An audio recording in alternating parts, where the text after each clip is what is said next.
These work. Are we live?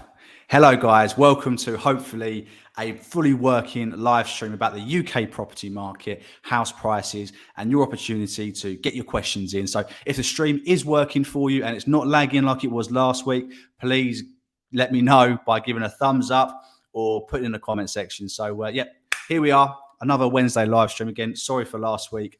Internet was being a right pain in the what's it. So we're just going to briefly go over the figures that Halifax released last week for their monthly house price index, and then we'll have a little chat about it as we always do, answer any questions, and we can go on from there. So hopefully we're all good and you can hear me. First of all, say hello to a few people. Hi, Suzu. Hope you're doing all right. Finally joining today. Love it. Love it. Hello, Fast Lily. Good to see you again. Elenia, welcome back. And Paul RS, my regulars, welcome back. So thank you so much for joining us. Let's just mute that. You don't want to hear my voice. So last week we tried to go over the Halifax house price index. We did have a few technical issues, so I'm hoping that's all fine now. But we're going to go ahead and go through the report. We can discuss it, and then we can crack on with the rest of the live stream. Hi, Obaid. Welcome back. Hello, everyone. JSP, good vibes. Like it. Hello, Alex. Good to see you again. Ashley Deck, missed it last week. Glad you are back. You didn't miss much, Ashley. You didn't miss much. It was it was a complete and utter mess. Absolute mess. Oh, congratulations. So we'll get into that later. You can share with the guys how it went. Right. So. Hello, Mean Zed. Welcome back again. Waiting to hear back from that. Okay, we'll get into that, Suzu. We'll get into that. Let's get into this this report, which some of you like, some of you don't, but a lot of you seem to want to go through the figures and whatnot. You may have got the gist of it last week, but I'm going to go over it again because, evergreen content for YouTube. Other people might be interested who watch it on the replay. So let's share this screen. Let's get involved. Let's do that. And here we go. Hope you can read that. So here we go. Average house price edges higher, but rate of annual growth slows again. House price increased by 0.4% in August versus 0.1% in July. Annual rate of growth eased to 11.5%, down slightly from last month. A typical UK property now costs a record £294,260. Let me know if you're buying at more or less than that. Wales still showing the strongest annual growth in the UK, and London is finally starting to catch up with their house prices to the rest of the country, with their highest annual house price inflation in 6 years. So we're going to get into what Kim Kinnard says about the report, the director of Halifax Mortgages. The slight fall seen in average house prices in July of 0.1% was offset by a return to growth during August, although the increase, 0.4% month on month, was relatively modest compared to the rapid inflation we've witnessed in recent times. Over the last year, the rate of monthly house price inflation has averaged around 0.9%. So the typical house price reached another record high for August, 294,260, as it has done for 7 out of the last 8 months this year. The only time they're reporting that house prices haven't grown was last month, where they dropped by 0.1%. However, the annual rate of growth dropped to 11.5% from 11.8% in July, the lowest level for 3 months. Whilst house prices have so far proved to be resilient in the face of growing economic uncertainty, industry surveys point towards cooling expectations across the majority of the UK regions, as buyer demand eases and other forward-looking indicators also imply a likely slowdown in market activity. Firstly, there's considerable hit to people's incomes from the cost of living squeeze, the 80% rise in the energy price cap from October, which, if you've been living under a rock, apart from the Queen passing away, unfortunately, the government have introduced a package which will put a cap on people's energy rates. So the average house will be £2,500. It's still up from the £1,900. So we're still going to be £600 worse off. Then you're taking the £400 grant that everybody's going to get as well. So you're going to be a couple of £100 worse off in your energy prices for the next couple of years. But it's certainly not as bad as what it would have been if the government hadn't intervened. At levels being predicted, this is likely to constrain for the amounts prospective home buyers can afford to borrow, on top of the adverse impact of higher energy prices on the wider economy. So with higher energy prices, that pushes everything else up as well. While government policy intervention may counter some of these impacts, borrowing costs are also likely to continue to rise as the Bank of England is widely expected to continue raising interest rates into next year. With house prices to income affordability ratios already historically high, a more challenging period for house prices should be expected. However, this should be viewed in the context of exceptional growth witnessed in recent years, with the average house price having increased by more than £30,000 over the last 12 months. So there is...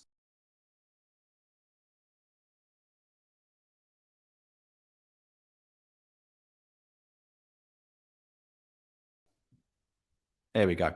First of all, it's been a bit of a crazy couple of weeks, and as the Queen has passed away, a lot of talk about UK house prices and the crash, which some people are thinking may happen, and some people on YouTube and other parties are saying it's already happening. I would say, from my personal experience in the deals that I'm dealing with and the guys who I'm negotiating your offers for, is that there is still a lot of people looking to buy at the moment. A hell of a lot of people looking to buy. And if you're one of the people looking to buy right now, pop it in the comment section below. Let me know what you're experiencing right now as you're viewing and offering on properties. Are you finding that owners are being more tighter, or they've been a little bit more negotiable with their house prices? Because the offers that we're putting forward for my clients who want to use my house buying or offering service, we are having to sort of go pretty close to asking price in many instances. Never over asking price, which I'm sure what was happening a lot last year, but certainly this year, when I'm helping you guys, there is homeowners who seem to want to sell rather than needing to sell. So they're holding out for the price they want. And I'm dealing with people's offers up and down the country, not just in my area in Essex. And it seems to be there is still a huge appetite for property, and owners being sometimes unrealistic. But if you've got loads of people viewing your house, then why wouldn't you want to be optimistic with your house price? So, Harley, what does it mean that London is catching up with inflation? So basically the house price inflation. So London has been basically chasing the rest of the country in terms of house price increase. Believe it or not, even though it's very, very expensive in London, it hasn't gone up the 20% that or 25% that some parts of the country have experienced in the last couple of years. London has been sort of lagging behind with their house price growth, but that seems to be changing now. I'm not too sure what that is. One person mentioned on a message to me that it could be foreign investors, but there has to be a lot of people wanting to buy in a certain area to push up their house prices. But I don't know. Maybe people coming back to work who now have to work in the city rather than working from home. Their employers are making them live near where they work, or not making them, but making sure they have to be in the office rather than working from home. That could mean more people coming back to the cities, especially London. But I don't know. I don't live in London, so I'm not too sure what you guys are having to do. But that's what they mean, that house prices are not catching up, but they're certainly increasing quicker in London compared to the rest of the country. So, Alex, I've put an offer in, sent the estate agent mortgage decision in principle, and they wanted to qualify me with their mortgage advisor to put me in a more favourable light to the vendor opinion. So, an agent can't. I mean, that if they put that in an email to you, then you could argue that is that's against the rules. They're not allowed to make you any less or more favourable by using their services or not. If you've got a mortgage agreement in principle, if it's from an independent mortgage broker as well, Alex, then there's no way that their financial advisor can do a better job than what your one's done, unless you've got a crap broker. But in my opinion, estate agents, in-house mortgage brokers don't tend to be fully independent and can 9 times out of 10 probably not find you a better deal than what you're already on. So if you want to email them to say, I appreciate the offer, thank you very much, but I've got a fully independent mortgage broker who has access to the whole of market, and they've got me the best deal I can get, and they have financially qualified me. That way, you've put in writing to them that you don't need their services, but you're thanking them, and you look forward to hearing back from them in regards to your offer. Unfortunately, agents, especially in corporate estate agents, so you're looking like your Connells, Bairstows, Abbotts, William H. Brown, those sorts of companies, they do get paid for getting you to have a conversation with their mortgage advisor, and they package it up that it will help you get this property if you speak to their mortgage advisor. And they know as well as I do that they should not use that to make your offer be more favorable. They can't just do that. They can't. So yeah, don't have to do it. Don't feel pressured into it. It's just what they're trained to do. Unfortunately, it's their script they have to do to hit their targets of getting as many mortgage leads as they can. But yeah, it's not a necessity. So dig your heels in, but be polite. You don't want to annoy them, so they put your offer forward in a negative light. But say thank you very much, but I've got my own mortgage broker. He's done all the research for me. Thanks very much. Looking forward to hearing from you. I hope that helps, Alex. Hello, Sylvia. How you doing? Welcome back. Suleiman, hi there. How are we? Farouk, is this the right time to buy a second home if someone can still afford it? This is mainly a first-time buyer channel, Farouk, but if you're looking to buy a second home, then you could wait for prices to maybe level off or even come down. If it's not an urgent thing to buy, then you may want to hold off. But if you see a property you like and you want to buy it and you can afford it, then I don't see why you shouldn't do it.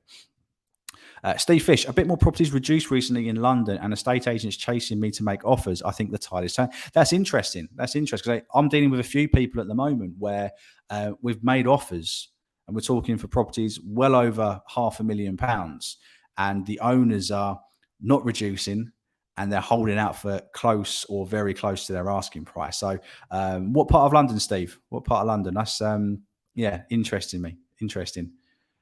Connells, yes, that does not surprise me. I called it. Zaki, hi Lee. My experience last week viewing, I get agents calling me asking if I'd make an offer, which wasn't the case. So we've got a couple of people. Whereabouts are you, Zaki? You may have told me before in a previous live stream. So yeah, let me know. How and where should I complain? I already spoke to their financial advisor and he highlighted the same thing about putting me in a more favorable. What a disgrace. So you probably don't want to complain, I would say. I'd probably say that you're aware that you have to put my offer forward and you shouldn't favour anybody, or maybe even get your mortgage broker to send an email. That might be a little bit of a buffer between you and the agent, so there's not any friction between you and the agent. Just ask your mortgage broker, say, look, I financially qualified my broker. You know as well as I do that you shouldn't favour somebody because they're using your financial services. But yeah, maybe complain after you've exchanged contracts that you felt forced into doing it, especially if you've got it via email as well from the estate agent. Then you could use that, possibly going to the ombudsman, just to sort of highlight their practice. And it is something which unfortunately agents, especially, are known for doing. So do your best to try and avoid it, but try not in the same breath to annoy them, because they have an influence over an owner's decision. Yeah, unfortunately, that is how they work. J-Dub, hello, my friend. Hello. You're up in Birmingham. So we've got London saying that agents are calling, and in London, agents are also calling, advising people to make offers. So that's really, really encouraging for you guys. Really encouraging. Hello, Biza B. Welcome back. Hey, Lee, someone mentioned that closer to a year end, agency end, you can secure a good discount as the agents would like to hit their year targets. I don't know that personally. You used to get builders, new build developers, as the year went on, they'd want to get all their properties sold and move on to the next project. I'm not sure that really works in terms of estate agents, because we don't have control over what the owner will accept. We can advise the owner as to whether this offer is a good offer or not, but we can't make an owner accept an offer. If the figures aren't right for the seller, then there's not a lot we can do in terms of making them do that. And to be honest with you, we're paid to get as much money as quickly as possible as the owner. We'll advise whether we think the offer should be accepted. Then it's entirely up to them whether they listen to that advice or disregard it. But I would generally say October for me and my company for the last 10 years that I've been at this company, October has been a fantastic selling month because a lot of buyers and a lot of sellers want to secure a sale before the lead up to Christmas. And if you can secure a sale in September, October, there is a chance that you could be moved in or out by the end of the year. So that tends to be a lot of people's maybe incentive to maybe do a deal, is because there's that chance that you could get in for Christmas and start the new year in new property. So that's what I've found anyway, in my experience over the last sort of 10 years in this one company. And I'd probably say, if I can remember back to the previous company I worked at, that it probably would have been the same sort of thing. September, October generally are our best selling months. December, you tend to have less people looking, but the people that are looking tend to be more serious. The time wasters, as agents like to call some viewers who have no intention of buying, tend to be doing their Christmas shopping and doing other things in December rather than buying houses. So if you're viewing a house in December, chances are you're a serious buyer. Steve, to answer your question, Zone 2, 3, Greenwich, Walthamstow, it's true. Sometimes sellers don't realise their pricing too high or not. This is it, right? So this is something I want to sort of touch base on. When I'm not sure if I covered this briefly on the last or the one before live stream, is Rightmove released their report last month where they said that asking prices have dropped. And I think this can be viewed in one of two ways. One could be that agents are valuing less and properties coming onto the market are less money. Or B, vendors, or a combination of both. Vendors are now starting to reduce their properties because they haven't sold in the first 3 or 4 weeks. They maybe went on a bit too high initially, and that can be the agent's fault, and it can be the owner's fault, or a combination of them both. If an owner thinks their house is worth more than what the agent's saying, some agents will take a house on the market just to win that business, which it sometimes isn't always right. But if asking prices are starting to come down, then it's unclear at the moment as whether those prices were too high to begin with and are now coming down to what they should have been, which wouldn't necessarily mean that prices are dropping just yet. Just means that owners are trying to be a little bit more realistic with their asking prices and hopefully selling in a quicker space of time. But time will tell over the next 3-4 months as to what's going on across the whole country. But at the moment, as we're noticing here, we've got some regional differences where house prices or what owners' expectations are sometimes higher in some areas and lower in other. And it's really important that you do your research on your local area to know if you're paying too much money for the property that you want to buy. I'm going to take a drink while I'll recover from that. Bear with me. No beer tonight, unfortunately. The shop didn't have any. Poor Lee. Hi Lee, we have a 75% loan to value for our mortgage and the bank downvalued the property during their survey. Would the bank still lend us the original 75% value? Should we renegotiate the offered amount? So we're noticing this a little bit more as well. A few more people are messaging me with down valuation. So maybe another sign that things are starting to change, or maybe the owner priced it too high and in the panic buying mode, people have maybe paid a bit too much. So if they're valued at £300,000 and they've downvalued to sort of 280, something like that, then you can renegotiate. You can ask the question. They will lend you the amount they state on the valuation report, and then it'll be up to you to either renegotiate with the seller or to make up the difference yourself. So my first point of call would be to speak to the estate agent, let them know that the property has been downvalued, and whether the owner would look to come down to that sort of figure. If they're not, then you've got a decision to make whether you make up the difference yourself or negotiate with the seller to see if you can meet halfway and come to an arrangement, or you walk away. And that can be quite a difficult thing to do. But if a bank or the bank's surveyor or lender valuation comes in less than what you're paying for it, then you really want to consider whether that property is worth what you agreed or not. You could go down the route of getting another survey, going for a different lender, but that could impact your credit, having another search on your credit report from another lender. But my first thing would be to negotiate or speak to the estate agent, let them know that you're not just making this up and you're not just trying to get money off. There's a genuine reason why you've asked the question, because the bank have downvalued it, and get them to suss out their seller to see what their situation is and if they can do anything regarding the price. If you need help with that, you can email me and we can certainly go through that. Hi, J-Dub. Are there new first-time buyer mortgages offers on the horizon? Been hearing a lot of providers are taking mortgages packages off the shelf. So, as you know, I'm not a mortgage advisor, so I can't advise too much on mortgage products. But there is a lot more mortgage products about now than what there was during the pandemic. So you've got 95% mortgages, not just for first-time buyers, but for other ones. You've also got your joint borrower, sole proprietor, which one of my clients reminded me about today, mortgages, which can help increase your borrowing power without bringing in your family member onto the deed. So you can take on a family member's income, but they won't actually be on the deeds for the property. So there are quite a few things out there. You've got Help to Buy, which is finishing in October on new build properties for first-time buyers. The 95% mortgages, Help to Buy ISAs as well. So there's a lot out there, but it just doesn't seem to be enough at the moment.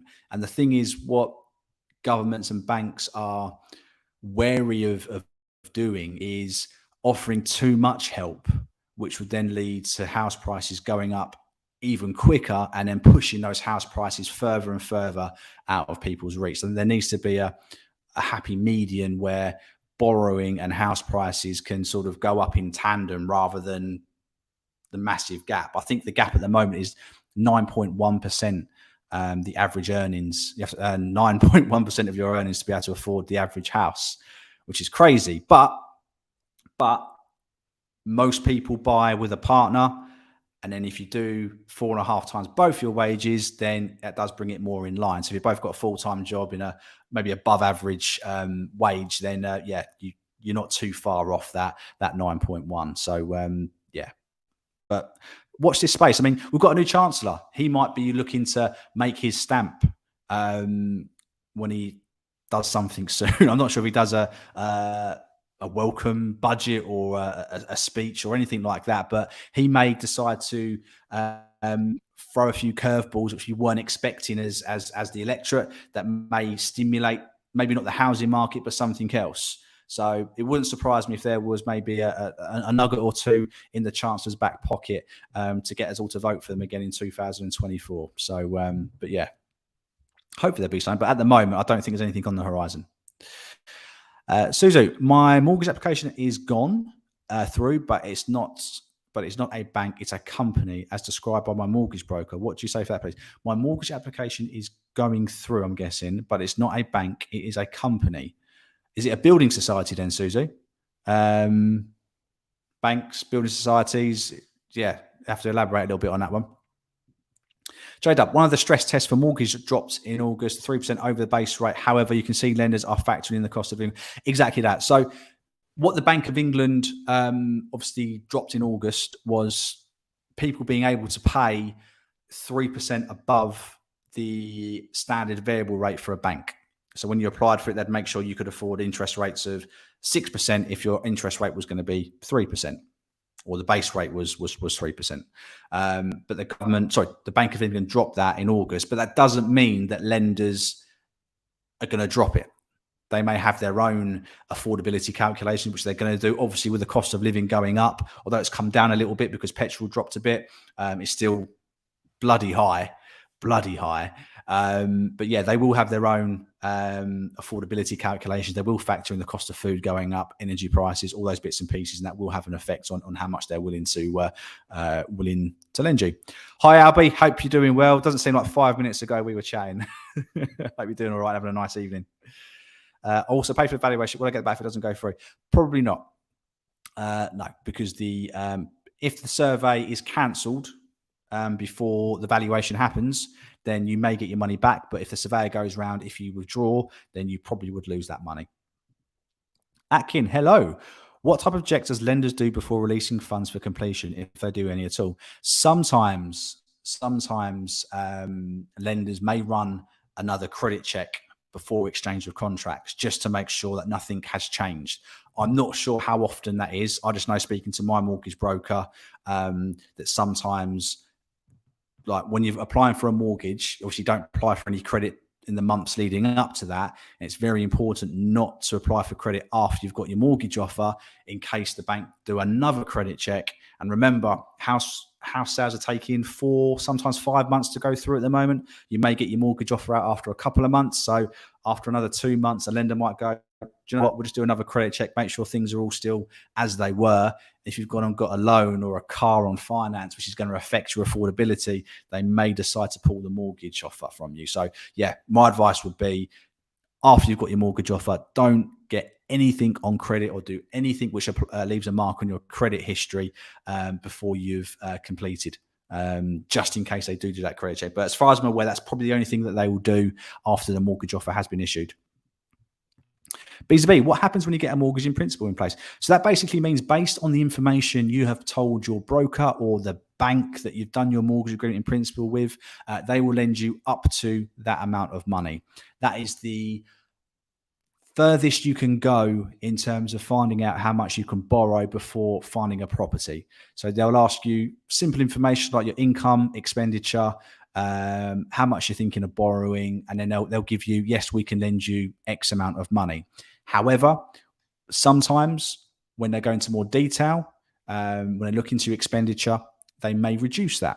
Like if you have children, which you forgot to put on there, that can take off some of your borrowing power.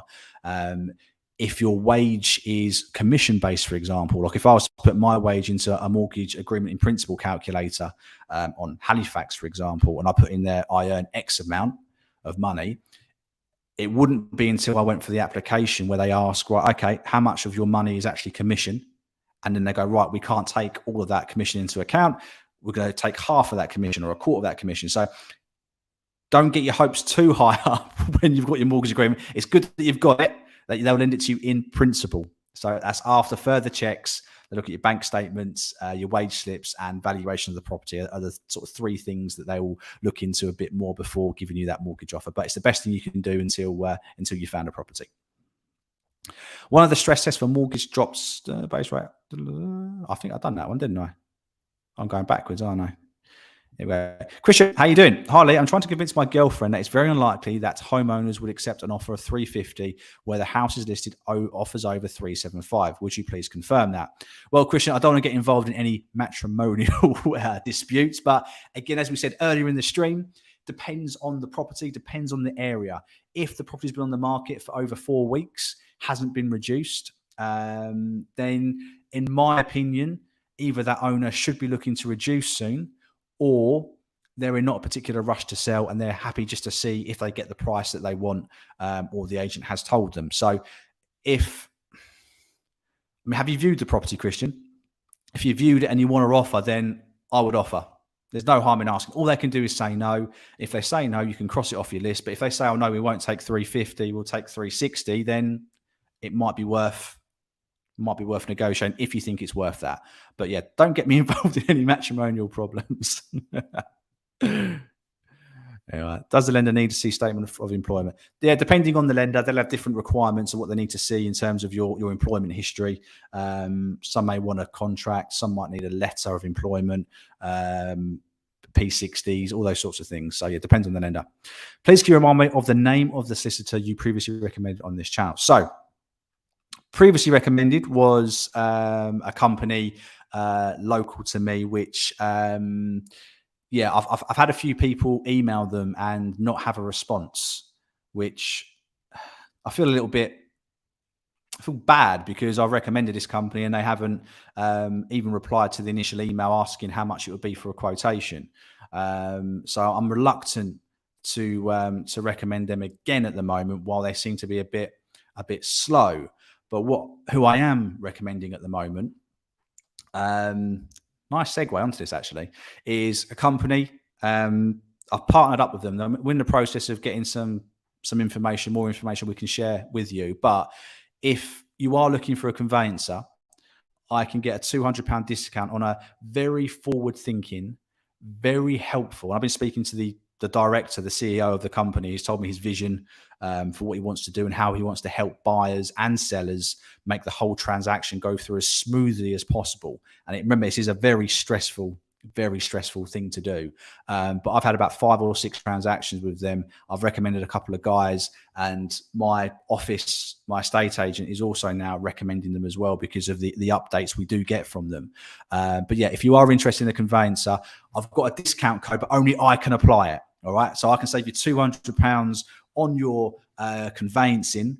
All you need to do is email me your name, your phone number, and whether you're buying and selling, how much, and I can get them to email you a quote, and that will have a £200 discount on it as well. So pop me an email, lee@leeeverettproperty.co.uk, and I can get you in touch with them to sort that out.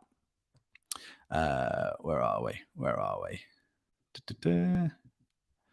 Taking mini budget coming next week. That might be a little something where the Chancellor decides to sort of throw in a few maybe vote winners, whether it's tax cuts or maybe something to help property market or first time buyers. I don't know, but it's all we'll have to see what happens, won't we? Hopefully it's something good, but I suppose we're going to pay it back at some point, aren't we? So it's a company who lend mortgage for people who have low annual income. Again, Susan, I'm not familiar with, unless it's a bank or a building society. I know there are some companies that do shared ownership where they buy some of the house with you and whatnot, but I'm not familiar with those. So I can't really help. Sorry. Steve Fish, you are the king. I wish you would join my views. Look, I'm here.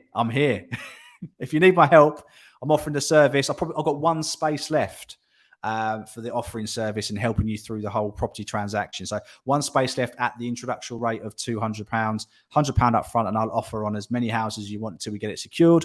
And then another £100 on exchange of contracts. And I'll be there chasing the solicitors, helping you out throughout the transaction until you move in. So I've got one space left. So if you are interested in that service, offering on the property, so you're not forced into paying too much money, please feel free to drop me an email, lee@leeeverettproperty.co.uk. And thanks for your kind words, mate. Appreciate it. Hi, Mia Play. Happy to see the stream is good. Me too. Do you know what's really frustrating is last week's stream, the second one I done, got more views than the previous week's stream. All right. So the previous week's stream got 791 views. Last week's bodge, laggy, crap stream is approaching 1,000 views. So I think I had 1,000 disappointed people who watched that. So hopefully this one's going to be a bit better. And if you haven't liked the stream, we're missing my moderators, Jane and Cheryl, who would normally be telling you guys to like the stream. So please give the stream a thumbs up if you'd be so kind. We're at 25 at the moment, so that's really, really good, guys. But we've got 51 people viewing, so let's see if we can get that up a little bit further. B2B, we found a perfect house with lots of space, but the train track is right behind the property, which is a shame. Not sure what to do. It's a difficult one. I mean, I worked in an office which backed onto a train station, or just past a train station, or before a train station, depending on what way the train's going. And after about 3 months, I didn't hear the train. It was just sort of like white noise in the background. But it could be a decision, or it could be a factor that would affect a potential buyer's decision whether to buy your home if and when the time comes to sell B2B. So you've got to work the pros and the cons. Is the house good for what you want now? Can you live with the train track there? Is it near a station? Is it going at 30 mile an hour? Is it zooming past at 60, 70 mile an hour? All factors you've got to take into consideration. But if the house is good for you now and you can afford it and you're not paying over the odds for it and you can see yourself being there for a few years, then maybe that's a compromise you make in terms of backing onto a railway track to get the property you want. And most people are having to compromise on something at the moment because although there is more properties coming onto the market, there's still not as much as what there was a couple of years ago. So only you can really answer that one. And that really sounds like a real cop-out answer, doesn't it? So, but I don't want to give what you should do, because this channel is about informing you of what's going on and then you making your own decisions as to what you should do. But I personally, if the garden's big enough, 60, 70, 80 foot, and then you've got your train track and the train's not going too fast, I would probably look at it. But if you've only got a small garden and they're zooming past at 60, 70 mile an hour, 3-4 times a day or an hour, I would probably say no. But again, that's just me. It's got to be right for you. It's got to be right for you. Leslie, hi Lee, hello. How long does it take for the seller solicitor to send a contract to my solicitor? I've got my ATP for the help to buy. I just got my mortgage approved. Am I now on a standstill to get a contract? So the draft papers or the draft contract should be one of the first things the sellers to send out to you. Depending on the situation with the seller, sometimes the owner may be delayed in getting that paperwork back to their solicitor because maybe they might not be in the country. They may not actually own the property. They may have inherited it, and answering all these questions about what's staying, what's not, what fence is yours, all those questions the solicitor will ask them to fill out. They may take their time or not have all the information to fill that out straight away. So there could be a delay in that. So my question to you, Leslie, would be, is the property vacant? Does the owner live there? And yeah, let me know, because if it's vacant and the owner doesn't live there, chances are it could be a probate where family members or a solicitor have been left to fill out the paperwork, which can cause delays. But let me know how long you've been buying it, Leslie, and if the property's empty or not. Steve's back. Hello. I also noticed new builds are not going that quickly. The end of Help to Buy is going to make it even worse, or better if you can afford the deposit. Yeah. So the Help to Buy has, there's been a lot of news the last couple of years on bumper profits that new build builders have had over the last few years since Help to Buy. Slowed down a little bit after the government said it was just for first-time buyers and not for everybody. But yeah, they're going to feel it in their pockets over the next next few years in terms of that. So yeah, but again, whether they bring their prices down, but remember, materials have shot straight up a lot the last couple of years. So they may just stop building as many until all their previous ones have sold. So you might see a slowdown of new builds going up, but yeah, I can't imagine they will drop their prices. I could be wrong. Alex, the property is on for offers in a range of 270, offered 250. Agent came back and said vendor refused. Second offer 252, but agent didn't say how much vendor would accept. How would you proceed? So offers in a region of, agent come back and said the vendor refused. Second offer, but they didn't say how much. So they said no to the 252. So if you watched my previous videos, Alex, I would have advised that your first increase should have been your biggest increase. So, and then any increase after that should get smaller. So if you've gone 252 now, and the agent, and you could call the agent to say, look, did the owner give any feedback? Did they give a figure of what they want? Rather than going back and forth, Mr. Estate Agent, tell me what the owner wants, then I can let you know whether I can go to it or not. So that's probably what I would do. Get that figure that the owner wants. If they say 270, then you just need to come in with an offer that you're comfortable to pay. I'm guessing you don't feel it's worth 270 or over 270. So I would, yeah, if they don't give you any more information, go in at another bid if you want to, and then just see if they then come back with a figure. But generally, when you start getting close to what an owner wants, the agent will say, you're close, another couple of grand might do it, or no, but the owner would look at 265. So yeah, just ask them, be real with them. Say, look, I don't want to keep going back and forth. What is the owner expecting? What's the bottom line they'll take? Just so I know whether if it's worth me pursuing this any further.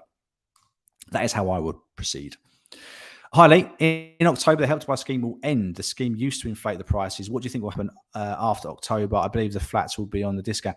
It just depends. It depends. I mean, these builders build these properties with a target profit at the end of the day. So if they then start selling each flat below what they thought they could get for it, then that development might not make them as much money as they want. And they're going to need more and more money moving forward to buy materials for their next development. So they may not sell them. They may decide to rent them out themselves, become landlords, or they may sell them cheap. They may do just to get rid of them. But again, no one has that crystal ball. No one has that crystal ball. I don't speak to too many large developers that have that problem at the moment. I've got quite a few sort of local, smaller developers who aren't having a problem selling their new build properties, but yeah, they're selling those without the Help to Buy, with like bungalows where people tend not to need mortgages. So yeah, difficult one to answer really.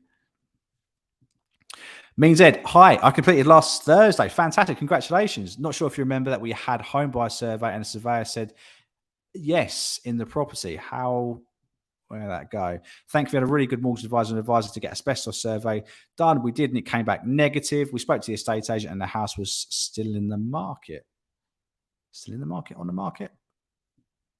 Oh. Well done on moving in. That's great news. Make sure you come back as you have done. I'd really appreciate if you would come back and help everyone else. So the burden of this this channel doesn't rely solely on these bony shoulders. What's your view on excess of? This flat is listed at 585 in excess, and the price bracket underneath is 585 to 635. Thinking of offering 590, but I feel like I'm going to get framed. I advise my sellers not to do offers in excess of, because most people ignore it anyway. In my market, again, where you are, it could be different, Steve. It could be different. This might be a common thing where agents are doing this lower to higher end price bracketing to get as many people through the front door. I personally don't like it, but agents do it to get as many viewings as possible in, and hopefully trying to find that buyer who will pay what the owner's after. I mean, in theory, if you're offering 590 on a house advertised offers in excess of 585, the owner should take it, right? Because if they wanted more than 590, they should offer it more than offers in excess of 590. The key thing here is, Steve, is whether you think the property is worth that or not. Just because an owner or an agent has put a price on something, framed something up at a price, do you think it's worth it? And only you can answer that. When you do your own research and see what else is sold, and if that property is worth 590 to you. But I would probably go at 585, because they've said offers in excess of that. Okay, well, there's the minimum, or £1 less than what you wanted to accept, and see what they come back with in terms of what the counter offer is. No harm in it. No harm in it at all. Let's catch up on some of these here. 2 months later, we have the keys. Excellent. Christian, hey Lee, where do you stand speaking about the EWS1 form and possible imminent regulations on cladding matters? So I don't have too much of high-rise buildings with cladding in my area, but I've had a few clients through this channel who have. The key thing you want to look out for is what the government regulations are. Okay. Then you've got what RICS, the Royal Institute of Chartered Surveyors, what their guidance is, and then the lender's guidance and what they say needs an EWS1 form or not. You could argue the main one, if you're getting a mortgage, is what the lender thinks, because just because RICS, who do produce a lot of guidance and regulation for issues like this, just because they say something doesn't mean that lenders have to act on it.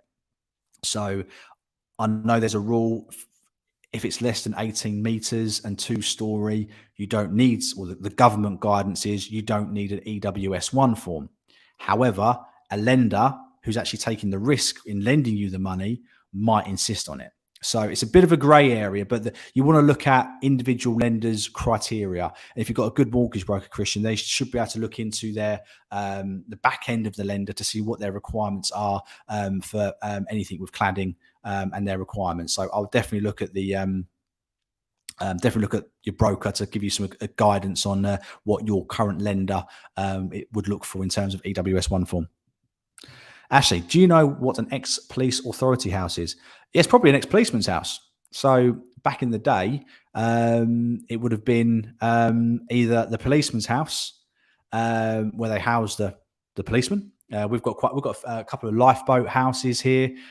We've got some farmers' houses, some ex-council farmers' houses, and just general local authority ones. So it would have been maybe a property that was built by the council for the local police force, or it could have even been like a little mini prison, a little mini police station where the police officer lived as well, depending on how old it is. But you shouldn't have any issues with that. It's probably built very, very well as well. Probably a decent garden on it and not bad room sizes. So yeah, that sounds interesting. Send me a link. Would love to see it. What do you mean by building society? So building society is like a bank, but they like Nationwide, they're a building society. So their company exists to help the members of its building society to make money. So that's my definition of a building society. Whereas a bank is out for the sort of themselves. A building society was set up initially to help people buy houses. and help its members, which I think what Nationwide advertise they do. Basic Surfer, sorry about that wrong. Highly conveyance assistants, do they have to be local? They don't have to be. They don't have to be. I say increase. Like last year, I would have said use local, but some of the local ones are, or your independent family-run ones are taking a little while longer to get deals through at the moment. So I've explored branching out to other companies that I've had really good experiences with Basic Surfer. So if you are interested in getting a quote from them, then just ping me an email at Lee Everett. I keep saying that, Lee at leeeverettproperty.co.uk, and I can get you a 200 quid discount as well. So yeah, they're really, really good. Really good. No problems with them yet. Leslie, hey Lee, thanks for your response. No problem. It's actually a new build apartment and still under construction, due to be completed mid-November. Could this be a reason why they haven't sent the draft contract? You would like to think that they would want to get the legal side done and under contract straight away. It may be a case that the lease hasn't been finalised yet. The draft contract should include the lease. They may have told you what the lease terms are, but until it's in writing and the solicitor's drawn up that information, then there can be some delay in terms of getting that information to you. So it might be worth just speaking to the developer. Unless you're buying that property through an agent from the developer, speak to the agent. But if you're buying direct from the developer, then speak to them. Just ask them. Just say, look, we're a couple of months away from being ready to, or from being completed on the property being built. Where's the draft paperwork? Where's the draft contract? I'm sure they're going to want their money as soon as they can, and they need to help you get there by hurrying things up. Alex, more than welcome, mate. More than welcome. When someone puts an offer in one of your property, what would you say is a reasonable time to come back with a response? I don't want to chase agent again, look too desperate, but they're talking. I mean, what I like to do when I'm negotiating for my seller, when I'm working my 9 till 6:30 job, is if I've left a message with a vendor, or I've spoken to a vendor and they've said, okay, I need to think about it, I'll come back to you once I've got an answer, or I'll come back to you tomorrow. I normally go back to the buyer and say, I've spoken to the seller. They need to speak to family or have a think about it overnight. They'll give me a call back tomorrow. Once I've heard, I'll give you a call and let you know. If that hasn't happened, if it's been over 24 hours, I don't think it's desperate ringing up, because I'm sure that agent wants to tie up the deal. They may have just had other things come in or be out of the office or what have you, not had a chance to chase the seller up. So definitely give them a call. Definitely give them a call. Just say, look, it's been a day now. Any news? I need to know, because I've got somewhere else in mind, which I don't want to lose out on. That might give them a kick up the backside. Also, do I need to do surveys the house before I'm 100% sure if my mortgage has been accepted? But I've been getting calls. Right. So I personally would wait for your mortgage offer to be out before you pay any more money. So get the mortgage offer out. They may find their valuation. They might find timber or damp issues anyway. But I personally would get that out. There's no point you spending £500, £600, £700, £800 on a survey if you're not going to get your mortgage offer. So get your mortgage offer, then get the home buyer survey done. eServe, they're generally the mortgage valuation. I get a lot of calls from eServe to do mortgage valuation. So that might be the mortgage valuation being done rather than a survey for yourself. Nourishing Roots, welcome back. It's great to be back. We are very glad to have you. If you haven't liked, please like the stream. We're still waiting for an exchange of contracts after 8 weeks, but we have a little puppy on the way, so we have him to focus. Fantastic. Maybe you could share a picture. Send a picture of your puppy in to help us all feel nice, warm and fuzzy inside. That'd be great. That'd be great. Respect my game free. Welcome back, mate. Those interest rates soaring up like rockets. And this is why I've been sort of careful in what I've said over the last few weeks in terms of property prices, because yes, property prices could take a little wobble over the next 6 months, a year. But what is definitely going to happen is interest rates are going to go up. So if house prices drop, if they drop, then, and interest rates are going up, there's talk of them going up by 0.75% next week or the week after next. Not 0.5% or 0.25% like they have been the last few times, but a 0.75% increase in the base rate, which is going to be added onto your mortgage payments. So we're going to have to hope for house prices to come down quite a bit to counteract how much interest rates have gone up over the last 8 months. So just bear that in mind when you are thinking about buying, whether you are putting off buying in case prices do drop. Thanks, you're welcome. Offer accepted. Is it wise to start the conveyancing process or wait for the mortgage to be accepted by the lender? So I probably would get the solicitor instructed. Okay, so say, yeah, I want you to act on my behalf. Some solicitors won't do any of the legal work until they have your mortgage offer, which I think is not a bad practice. Personally, mortgage offers can come out in a week or so, providing the survey's booked in quickly. And they've got the information from you. So there's no reason why it should slow things down too much.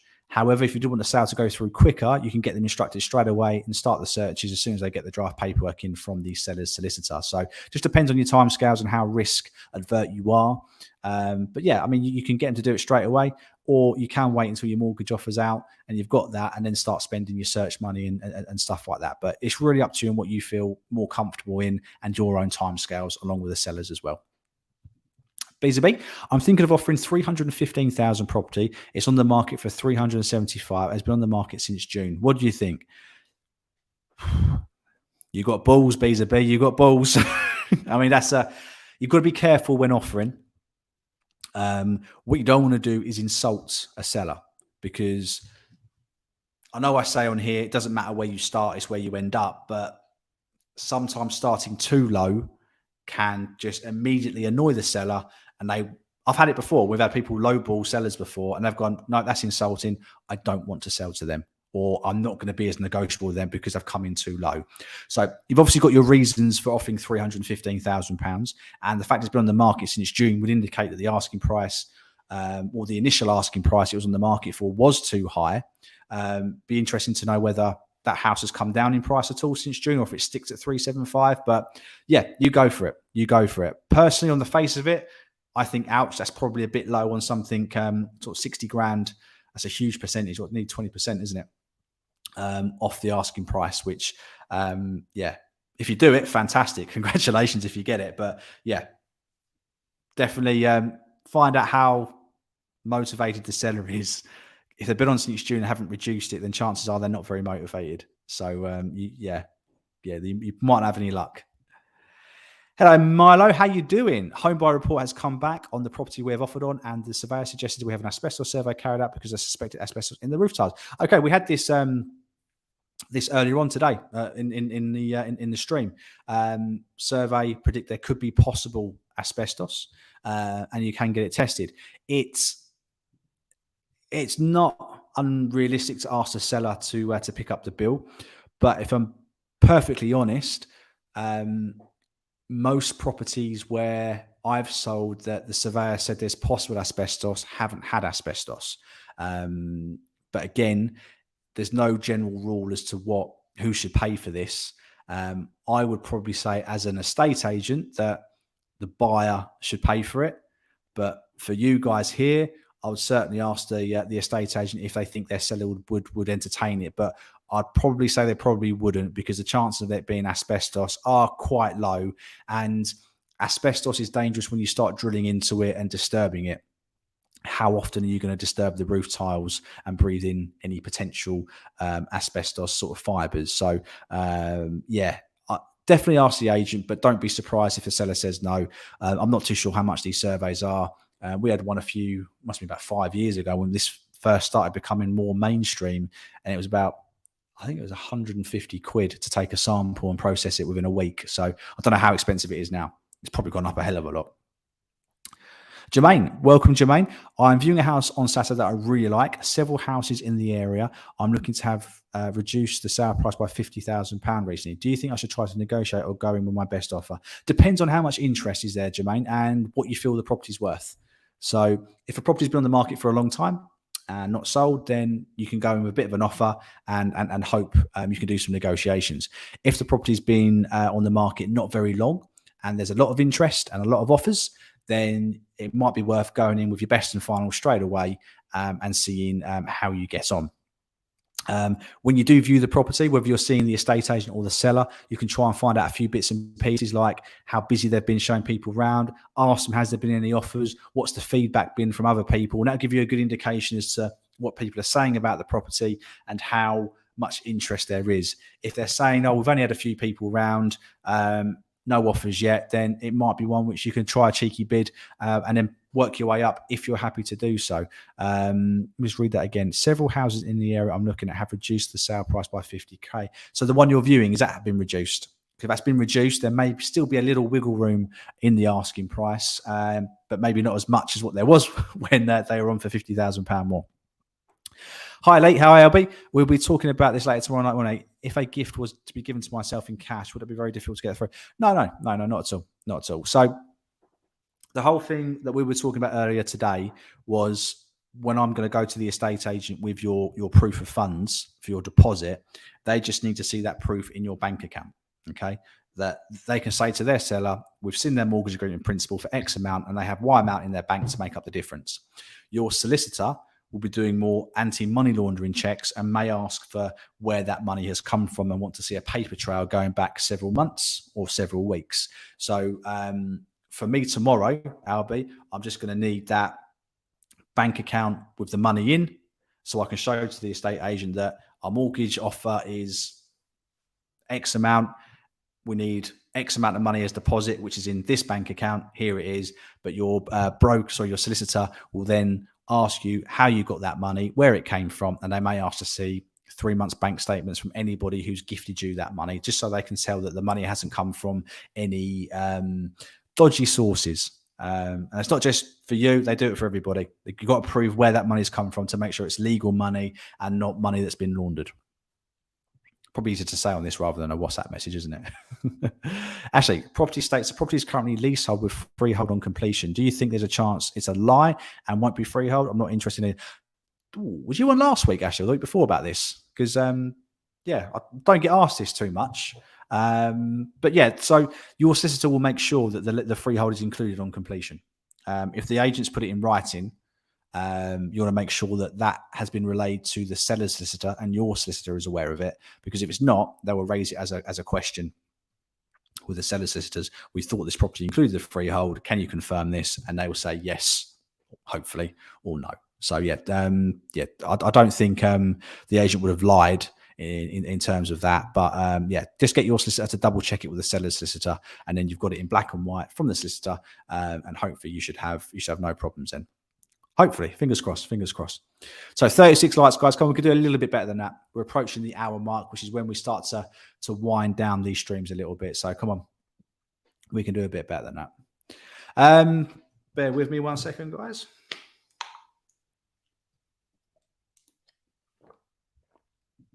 Oh.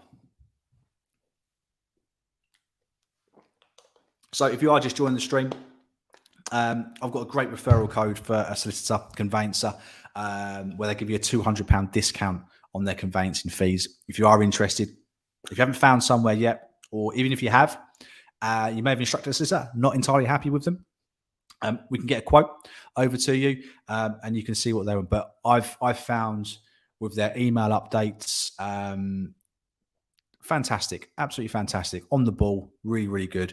And they hope to speed up the whole transaction by sort of 4 to 6 weeks as well, with how proactive they are with their systems and stuff like that. So if that is of interest, pop me an email and I can get you in contact. In case the asbestos survey comes back positive, would it be fair to offer? Yes. So once, I think that's probably a fair way of doing it, is if you pay for the initial report to see if there is asbestos, they may give a quote for removing that asbestos, and then you can go to the seller and say, we've had the report done, it's going to cost X amount to remove the asbestos, would you pay for it, contribute, pay half, or something like that? That could be something which is more likely to happen. Once you've got proof of a problem, it's a lot easier as the agent to try and negotiate with the seller with actual a reason to reduce the price. So I hope that helps. But yeah, did I see you on Charlie's vlog, Milo? I thought I heard you mentioned on moving home with Charlie. Traitor. I'm joking. I'm joking. It does put out some good stuff. Does put out some good stuff.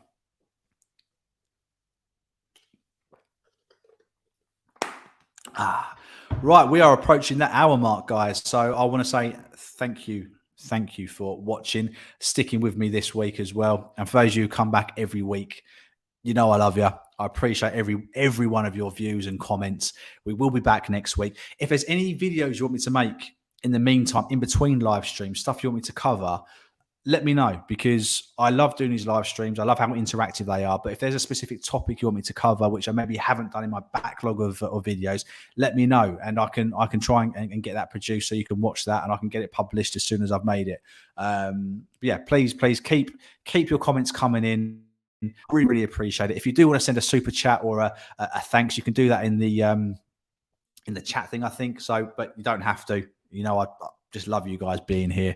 And if you are interested in me making offers for you and helping you throughout the sale, drop me an email and we can start. I've got one space left at the introductory price of £200, £100 up front, and then £100 on exchange of contracts. So love you all, guys. Thank you so much for watching, and I will see you again next week. Take care.